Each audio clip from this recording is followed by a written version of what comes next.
He was born on a small island, mocked for his accent, and underestimated by everyone around him.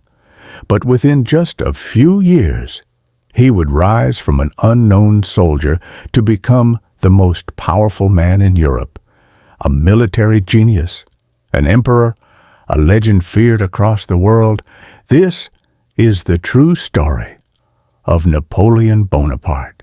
Napoleon was born in Corsica in 1769, just after the island became part of France. As a child, he didn't fit in. He spoke French poorly. Other students mocked him constantly, quiet, angry, obsessed with history and war. While others laughed at him, Napoleon spent hours studying famous conquerors like Alexander the Great and Julius Caesar. Deep inside, he believed he was destined for greatness. During the French Revolution, France descended into chaos. Kings fell. Violence spread everywhere. But for Napoleon, it became the perfect opportunity. At just 24 years old, he stunned military leaders with brilliant battlefield tactics. Victory after victory made him famous across France. People began calling him a genius. Soldiers admired him. Enemies feared him. And soon, Napoleon realized he wanted more than victory. He wanted power. In 1804, Napoleon crowned himself Emperor of France, not king. Emperor, a man who once had nothing, now controlled one of the strongest armies in history.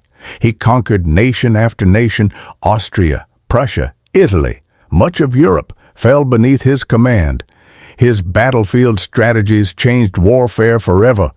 To millions, he was unstoppable. But power has a dangerous side, and the higher Napoleon climbed, the harder the fall would become. In 1812, Napoleon made the decision that destroyed everything. He invaded Russia with over 600,000 soldiers. At first, victory seemed certain. But then came the winter, freezing temperatures, starvation, disease, and endless death. One of the greatest armies ever assembled collapsed in the snow. Napoleon escaped alive, but his empire never recovered. Europe united against him, battle after battle. Napoleon lost control. He was exiled to a tiny island called Elba. But even then, he refused to surrender. Incredibly, Napoleon escaped exile and returned to France. For 100 days, he reclaimed power. Until one final battle changed history forever, Waterloo.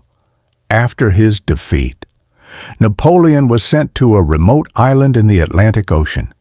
There, alone and defeated, the man who once ruled Europe slowly faded into history.